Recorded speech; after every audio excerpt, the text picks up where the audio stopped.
Welcome in, everyone, to our second installment of the Coaches in College series. I'm Scotty Grigsby here with head softball coach Sara Allen.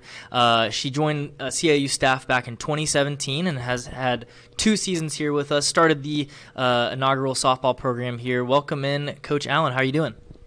Doing great, Scotty. Thanks for having me here today. Great. Yeah, there was lots of unfinished business left on the field back in the spring of 2020 with coronavirus canceling the season halfway through. So I know you're probably really ready to get back onto the field. So we're excited for that. But today we're here to talk about you on the field back in college. So I want to hear about that and your time there. We're going to go through a couple questions here. So first, we just want to hear a little bit from you, where you're from and how did you fall in love with the sport initially at a young age? Yeah, thanks, Scotty. I am originally from Northern California, so I'm from a town that's about 50 miles north of San Francisco, so still learning how to adapt to the culture out here in the Southeast. I think I fell in love with the sport when I hit my first home run at 7 years old. 7-year-old home runs, it was just about hitting it out of the infield and making it around the bases before they could chase it down, right? But I'll never forget that my coach had tied my shoes super tight, and I felt like I had so much power in my back because my coach tied my shoes tight. So I think that's the moment where the game was really fun, and I quickly learned that I could hit the ball harder than other people, and so I just had a lot of fun hitting things really hard. Awesome. Great. Awesome. Yeah, there always is that moment when you kind of fall in love with the sport and then that's it. So that's great to hear. As you fell in love with the sport, you looked at going to college and eventually landed at University of San Diego. Tell us about your recruiting process, and were there any other schools that you looked at, or was that the school that you just knew you wanted to go to? Yeah, that's an interesting question. I kind of wish I could go back and redo the recruiting process knowing what I know now, but I definitely knew that I wanted to go to school in Southern California. It was far enough away from home that I could still get home, but it was far enough away from home that I was far away from home, right? And who wouldn't want to be in Southern California? So I also knew that I wanted to go to a small school, so that kind of really limited my options for where I wanted to go to school. And I also wanted to play Division I softball, so that really limited my options. I had a lot of interest from schools out of state. I had some interest from the Ivy League. I had some interest from some bigger schools and some bigger programs, but I remember going to one really big campus and thinking, this is scary and I don't want to do this.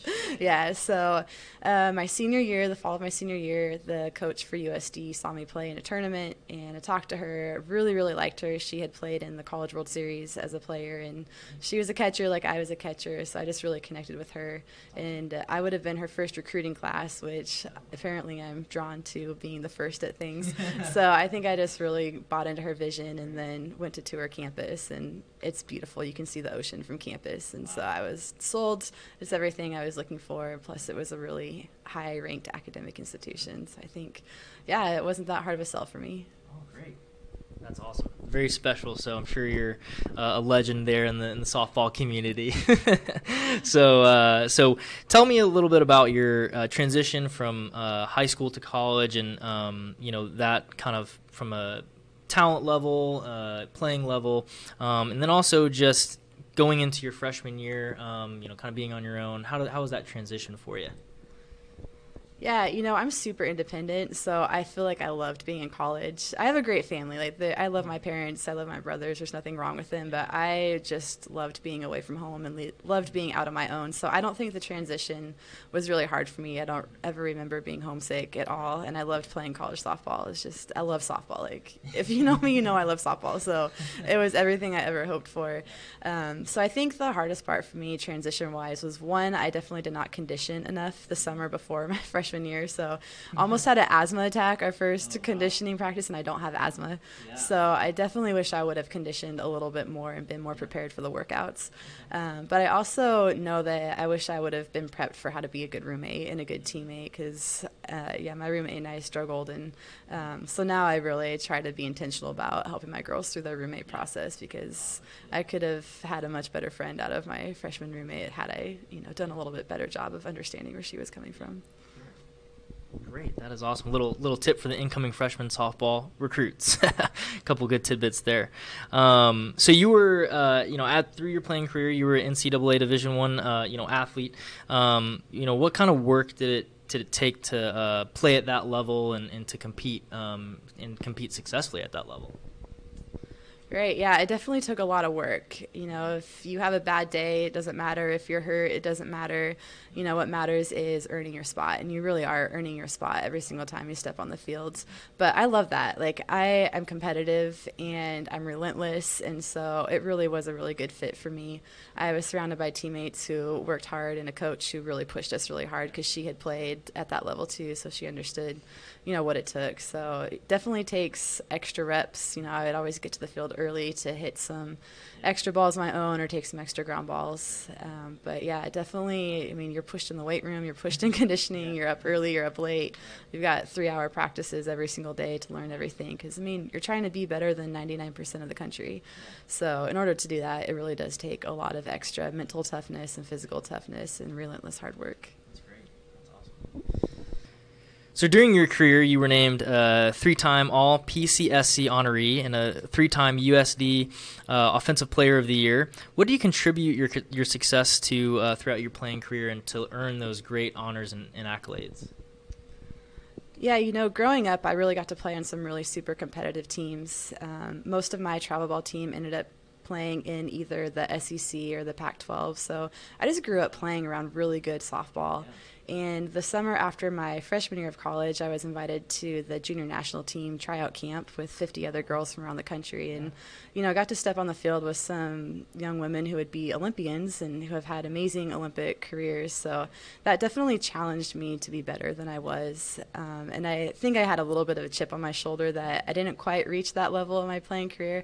So I was always a little bit chasing that just a little bit with my playing, and I'm the type of person that I take it personal when somebody's better than me at something. So the fact that there might be somebody out there who's better at me just really pushed me to work a lot harder towards my goals and to be a good hitter and to be a good softball player. Yeah. Great. Awesome. Yeah, always competition's always a really good thing for sure. So, while having success on the playing field, you were also named the 2006 PCSC Scholar Athlete of the Year, and the 2006 ESPN COSIDA All-American, Academic All-American. So, how did you balance obviously a lot of success on the field with success in the classroom? How did you kind of balance those two things throughout your playing career?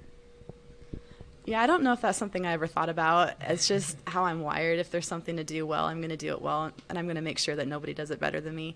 So I think maybe a better question would be, how do I balance school and softball with, the rest of my life? But I definitely pulled a lot of all-nighters trying to study and get good grades and get those papers done. But yeah, I loved being in college. I loved getting the work done. I loved playing ball. So it really wasn't too much of a challenge for me to balance that.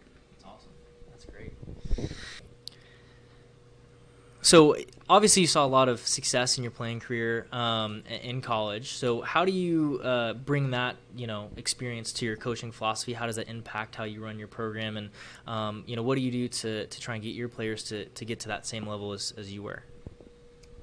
A lot of it is just finding out what motivates them, because everybody's motivated a little bit different. Everybody chases excellence in a little bit different way. So I really try to get to know my players and understand what drives them, what motivates them, what goals they're chasing, and what that looks like for them.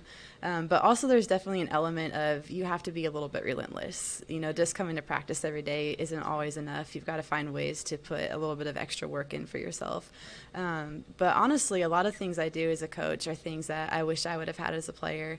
Not that my coaching staff did anything wrong, but I know I was extremely selfish as a player, and I wish somebody would have sat me down and said, stop being so selfish, be a good teammate. Here's what it looks like to be a good teammate. Here's some ways that you can work on growing into that. So I really try and build that teamwork into my team and kind of help the girls see the bigger picture, that this isn't just about them. It's not just about their careers. It's really good to have goals and they need to work hard towards them, but there's a way to do it correctly that brings the whole team with them, and instead of tearing them down. And so I wish we would have had a little bit more communication. I wish we would have had a better sense of family. I wish we would have had better teamwork and a more shared sense of purpose, because we had a talented team when I played, but I just have always wondered, if we would have built that a little bit more into ourselves, how much more successful we could have been. So I really try to search that out and learn about that and, become better as a coach so that my players can become better players. Definitely. That's great. right, well, thanks so much for sitting in with us. It's been a pleasure getting to know your playing career and all of your accolades. Keep up with CIU softball on Twitter, Instagram, and our website, ciurams.com. The Rams will be back on the field in January of 2021 for their third season in program history. We're really excited. Thanks so much, Sara.